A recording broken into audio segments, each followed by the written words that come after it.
was around the time my daughter was born when I first started noticing something was off, and it only got worse from there.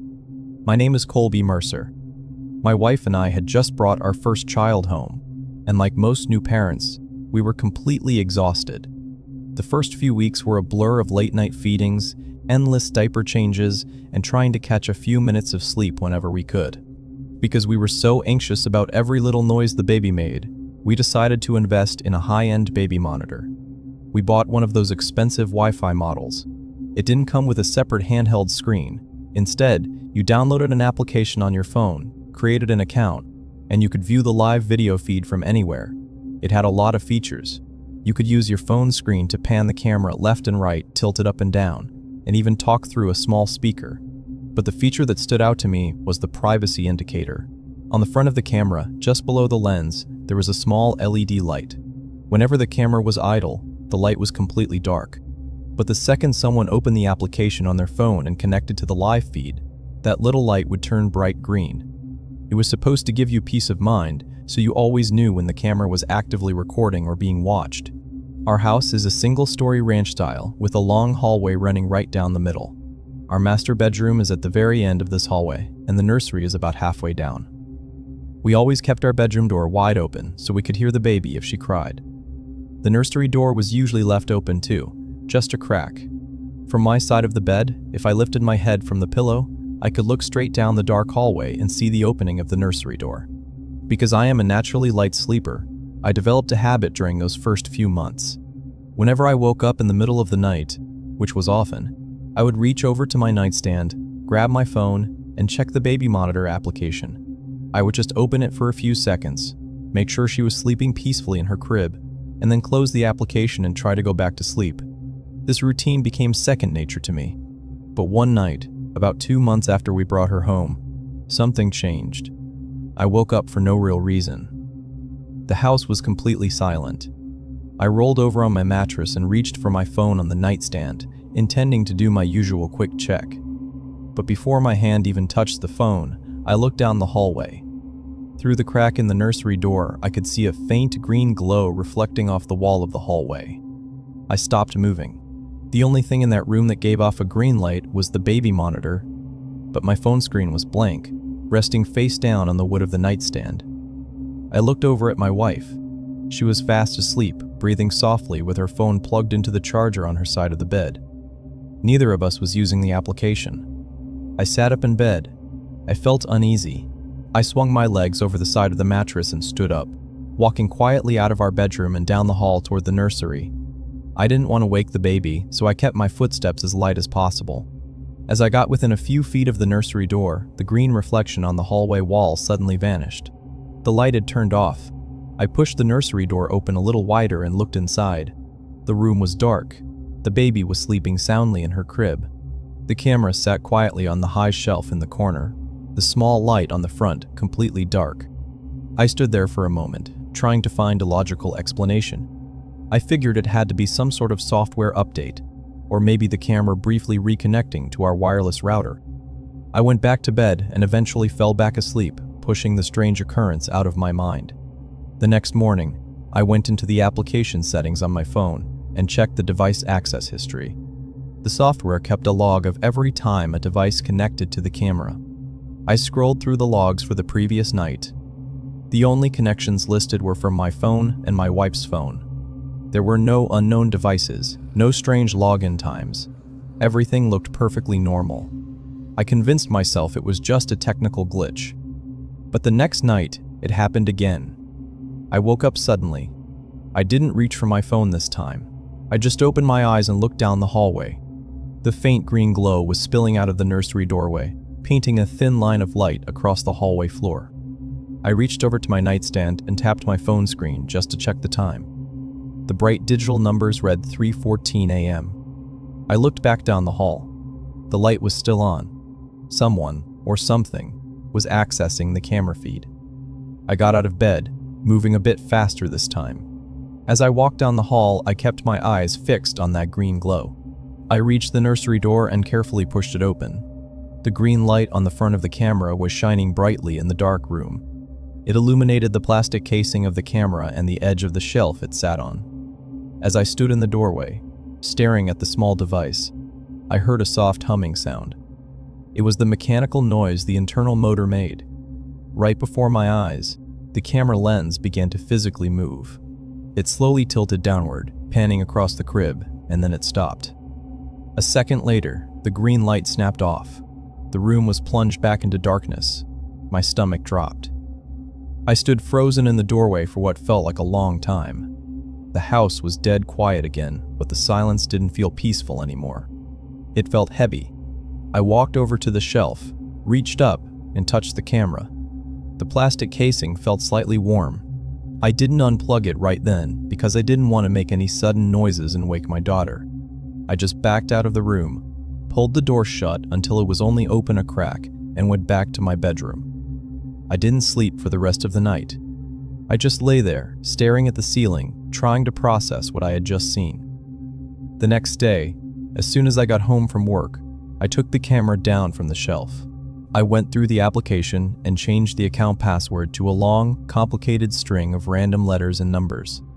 I also logged into our home network router and changed the wireless password just to be entirely safe. I plugged the camera back in and placed it back on the shelf. I told myself that even if someone had somehow gained access to our network or our account, there was no way they could get back in now. The passwords were completely new. For the next few nights, everything was fine. I would wake up, check the hallway, see nothing but darkness, and go back to sleep. I started to relax. I convinced myself that the security measures had worked. But then came Thursday night. I was having a restless night of sleep. I kept tossing and turning, unable to get comfortable.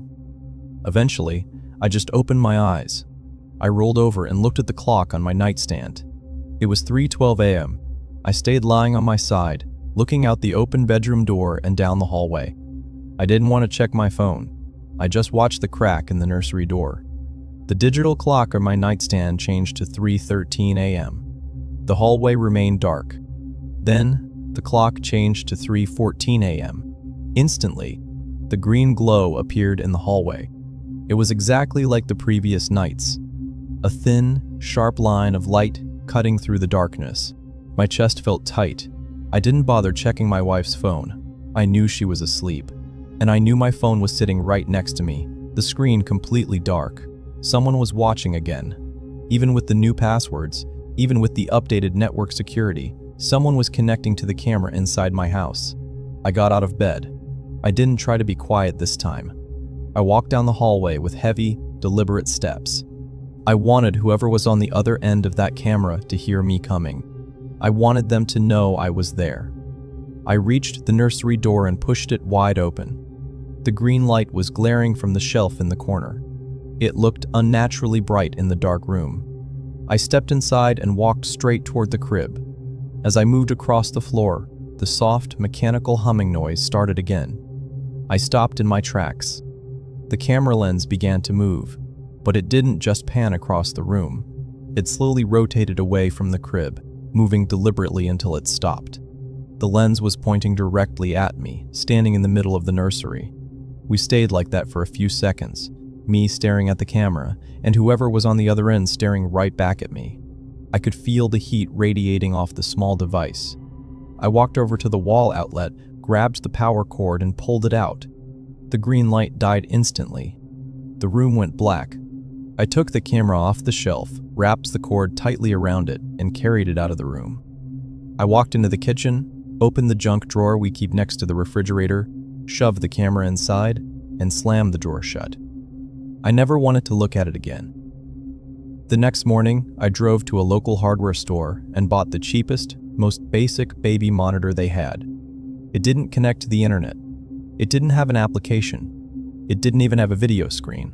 It was just an old-school two-way radio that only transmitted audio locally. It felt a lot safer. We set up the new radio monitor, and life slowly returned to normal. My daughter started sleeping through the night, which meant my wife and I started sleeping through the night. The exhaustion faded, and the memory of the green light started to feel like a distant, bad dream. Months passed without any issues. We got used to the quiet static of the radio monitor sitting on our kitchen counter during the day and on our nightstand at night. I completely forgot about the expensive Wi-Fi camera sitting in the back of the kitchen drawer. Then, just last week, my wife was cleaning the house while I was at work. She was moving things around in the nursery, organizing toys and folding clothes. When I got home that evening, I walked through the front door and dropped my keys on the counter. My wife was standing in the hallway holding a stack of clean towels. She looked at me, a confused expression on her face. She pointed down the hallway toward the nursery. "Colby," she said, her voice sounding a little strained. "I thought we unplugged that old camera months ago." I looked at her, confused. "We did. It's in the kitchen drawer." She slowly shook her head. "Then why is the green light blinking again from the top shelf? How long do you think they have been watching us?"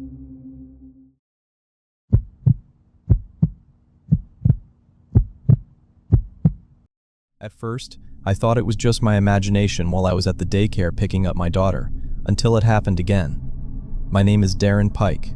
At the time this all started, my daughter was 3 years old. My wife and I both worked full-time jobs, so we relied on a local daycare center to watch her during the week. My wife went into work earlier than I did, so she handled the morning drop-offs. I worked a slightly later shift, which meant I was the one responsible for picking our daughter up every single afternoon. The daycare was located in a small, aging strip mall on the edge of our town.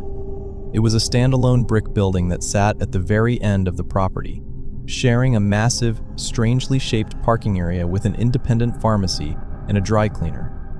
It wasn't in a bad area, but the parking lot itself was laid out poorly. It was long and narrow, bordered by a tall wooden privacy fence on one side and a thick line of overgrown pine trees on the other. Because I usually arrived there around 5:15 p.m., most of the other parents had already come and gone. The lot was usually mostly empty by the time I pulled in. Anyone who has a toddler knows that getting them into a car seat is not a fast process. You have to open the heavy rear door, lift them up, place them in the seat, fish the nylon straps out from under their arms, buckle the bottom clip, pull the chest clip together, and then pull the bottom tail strap to tighten the whole thing securely against their chest. While you are doing all of this, your body is wedged inside the door frame, and your back is completely turned to the open space of the parking lot.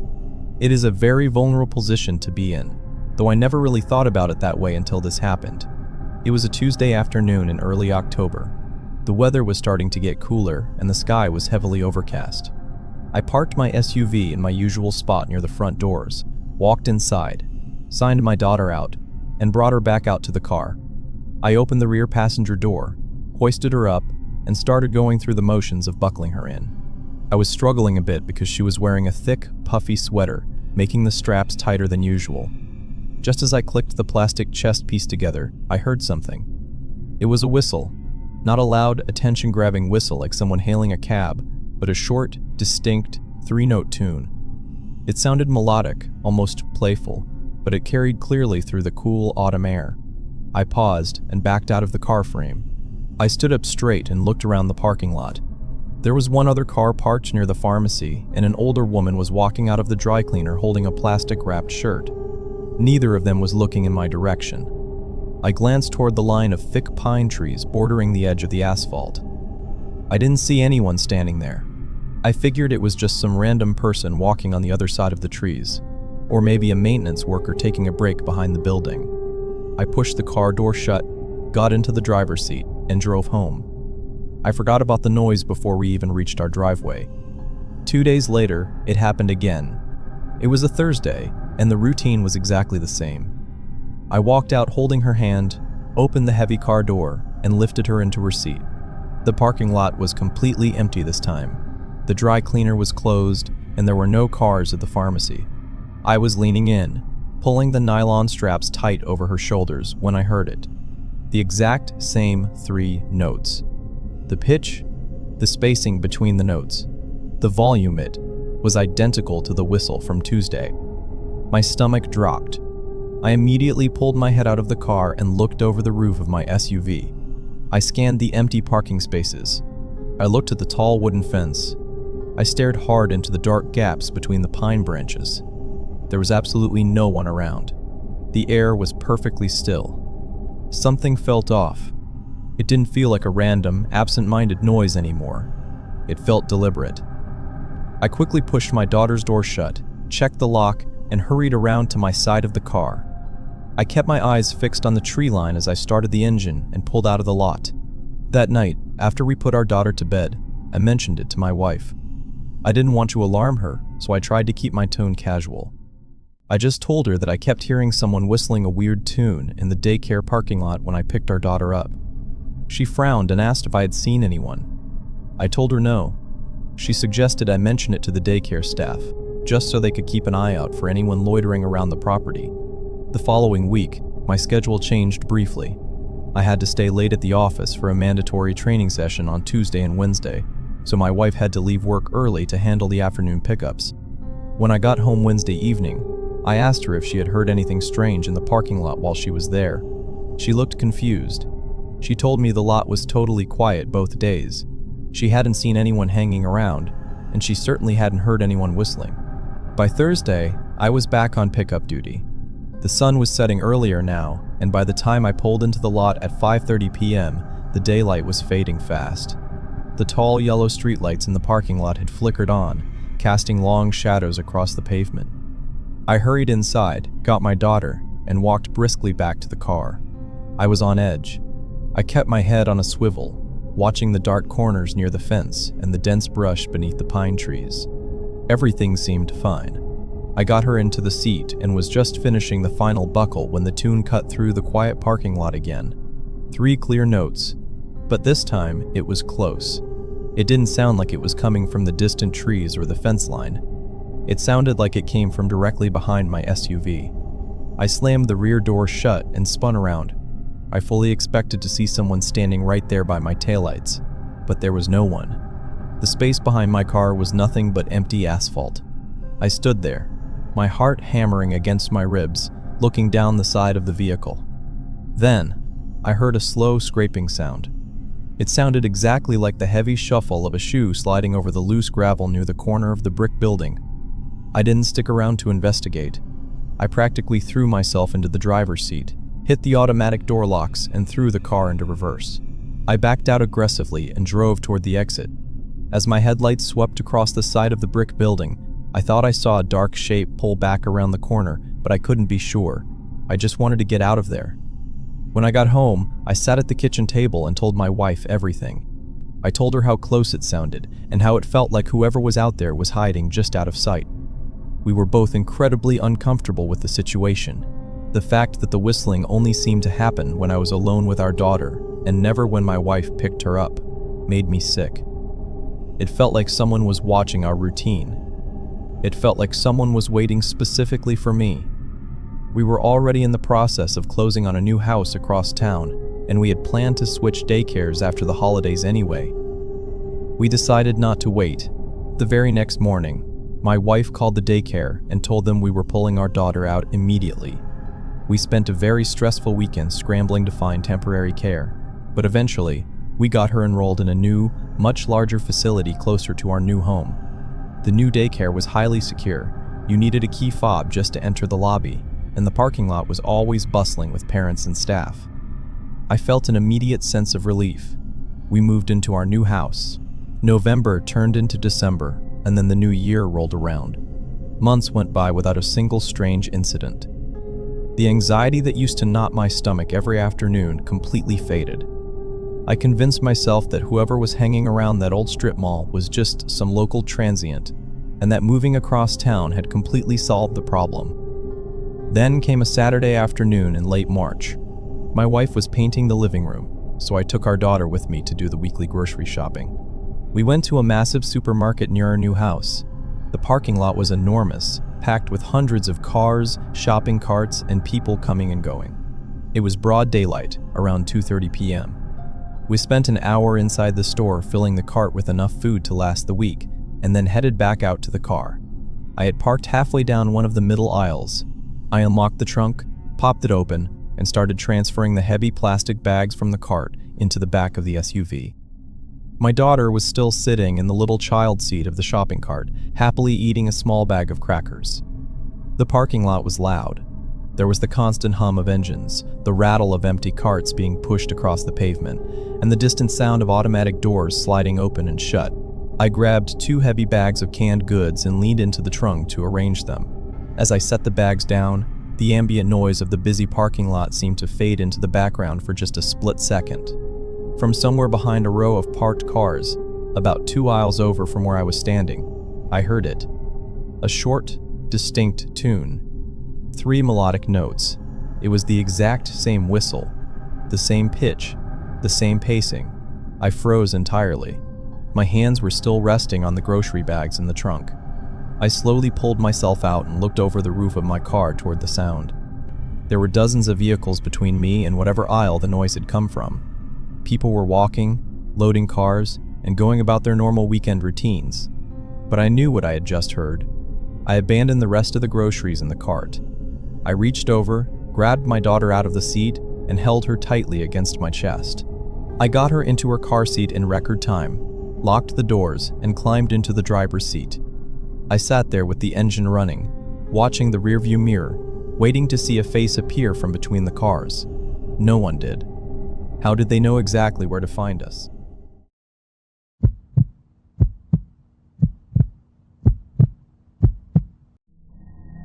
I had walked out into my apartment hallway plenty of times before, and nothing ever happened until that morning. My name is Leo Whitmore. At the time, I was living alone with my 2-year-old son in a large apartment building right on the edge of the city. I was a single mother, balancing a remote data entry job with raising a toddler. The apartment complex was massive, taking up a whole city block. It had 10 floors, incredibly long, identical hallways, and hundreds of individual units. I lived on the 7th floor, right near the middle of a very long corridor.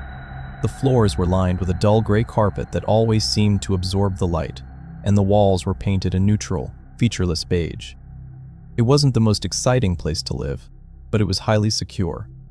You needed a magnetic key fob to get through the front lobby doors, another fob to operate the elevator, and the hallways had security cameras mounted near the stairwell exits. That sense of security was important to me since it was just me and my little boy. Our daily routine was pretty set in stone. I would wake up early, make breakfast, get him dressed, and then we would head out for a long morning walk to the nearby park. I had a big, sturdy stroller that I kept parked inside my apartment, right next to the front door. Taking it in and out was a bit of a hassle, because the apartment doors were heavily fireproofed and closed automatically, but I didn't want to leave it out in the hallway. The building management was incredibly strict about keeping the corridors completely clear. You weren't even allowed to have a welcome mat or leave a pair of shoes outside your door. It was a Tuesday. It was around 9:30 a.m.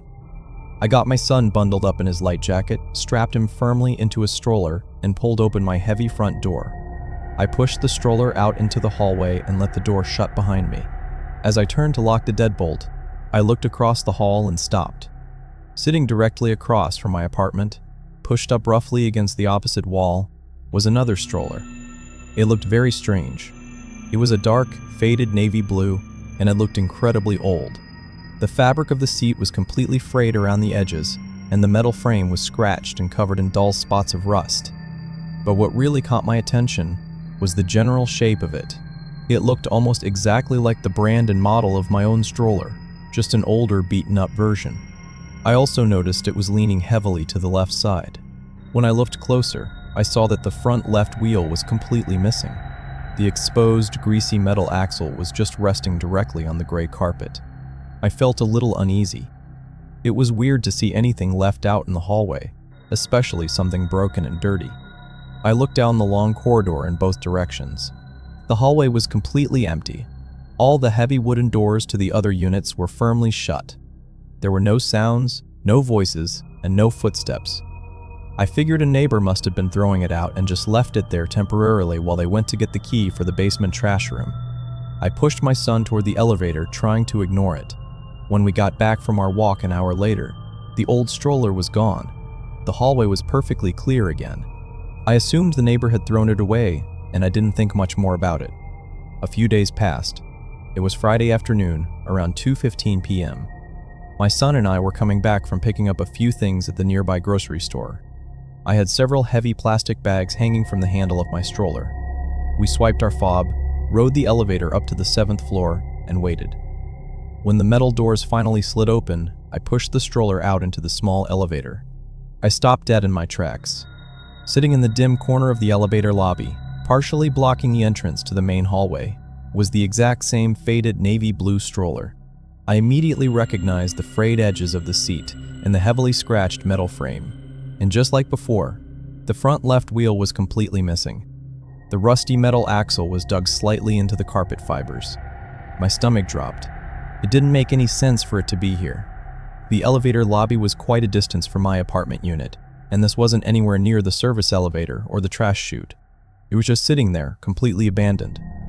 I looked around the small lobby area. The air felt very still. There was a steady mechanical whirring noise coming from the elevator shafts behind me, but other than that, it was totally silent. I felt like someone was watching me, but the space was entirely empty. I quickly pushed my son past the broken stroller, taking care to keep my distance from it, and hurried down the long hallway to my door. I unlocked it, pushed us inside, and locked the deadbolt immediately. I started to wonder if someone was playing a sick joke, or if there was a neighbor who was struggling mentally and just didn't know what to do with their broken items. But something about it felt off. It was the fact that it was the same type of stroller I used, just heavily degraded. It felt a little too specific. The weekend went by without any strange incidents. The hallways remained empty. Then came Monday morning. I was getting ready to take my son out again. It was around 10 o'clock. I had the diaper bag packed and hanging from the handle, and my son was strapped in. I reached out, pulled my heavy apartment door open, and started to push my stroller forward. I froze. The navy blue stroller was back. But this time, it wasn't pushed up against the opposite wall. It was positioned directly in the middle of the hallway carpet, sitting exactly centered in front of my door. And worse, it was turned. It wasn't facing down the hall toward the elevators. It was facing straight toward my apartment. The missing wheel caused it to tilt slightly, giving it an eerie, uneven posture. The frayed, empty fabric of the seat seemed to just stare right at me through the open doorway. I immediately pulled my own stroller backward, dragging it back into my apartment, and let the heavy door slam shut. I locked the deadbolt and backed away into the living room. My chest was tight, and my breathing felt shallow. This was no longer a random item left in the hall. Someone had deliberately placed it directly in front of my door, facing inward. It felt like a direct threat. It felt like someone was sending me a message. I picked up my phone and called the building management office downstairs. I explained the situation to the property manager, keeping my voice low so I wouldn't upset my son. I told her about the old stroller appearing near my door, then by the elevator, and now positioned intentionally to block my exit. She sounded very concerned. She told me she would send the building superintendent up right away to remove it. She also confirmed that absolutely no one had reported a missing or broken stroller, and that nothing like this had been found on any other floors in the building. About 10 minutes later, I heard a heavy knock at my door. It was the superintendent. I opened the door just a crack to speak to him. He told me he had taken the broken stroller down to the basement dumpster. He said the hallway was completely empty when he came up. I thanked him, but I still felt deeply unsettled. I didn't take my son out that day. We stayed locked inside the apartment, keeping the television volume low. For the rest of the week, I was completely on edge. Every time I had to open my door, I expected to see that tilted, navy blue frame waiting for me. But the hallway remained clear. By Friday morning, I still couldn't shake the terrible feeling of anxiety. I needed to know who was doing this. I packed up my son, took the elevator down to the lobby, and went into the management office. I asked the property manager if I could view the security camera footage from Monday morning. I explained that I felt unsafe and just wanted to see which neighbor had left the stroller in front of my door so I could avoid them. She agreed and turned her computer monitor so I could see the screen. The camera for the 7th floor was mounted at the far end of the long corridor, but it had a clear, straight view of my apartment door. She explained that the cameras in the hallways were designed to only record when they detected physical motion to save digital storage space. They would trigger a few seconds before someone actually entered the frame. She found the folder from Monday morning and pulled up the specific video file that triggered right before I opened my door at 10 o'clock. She clicked play. The video feed popped up on the screen. The very first frame of the video showed my closed apartment door, and sitting directly in front of it, already perfectly positioned and facing my door, was the broken navy blue stroller. The property manager looked confused. She paused the video and skipped backward to the previous recorded clip. That clip was from 8:15 a.m., when a man from down the hall walked by heading for the elevator. In that video, the hallway was completely empty. Then she closed that file and opened the 10 o'clock clip again. I stared at the monitor. My chest felt cold. I asked her to play the 10 o'clock clip from the very beginning. She clicked play. The video started.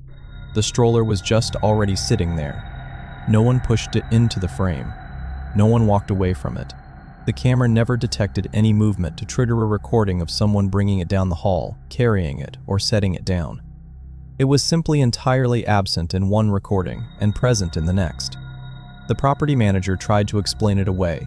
She nervously said that maybe the motion sensor had a blind spot, or maybe the software glitched and missed a few crucial minutes of footage. She kept talking, trying to find a logical reason, but I stopped listening. I knew what I was looking at. The camera didn't miss someone walking down that long, straight hallway with a broken stroller. The camera didn't trigger because whoever put that thing in front of my door didn't walk down the hallway to do it. I broke my lease and moved out of that apartment building at the end of the month. I lost my security deposit, but I didn't care. I couldn't spend another night behind that heavy door, wondering what was waiting for me on the other side. Even now, living in a new place miles away, I still hesitate before I open my front door. Where did it come from?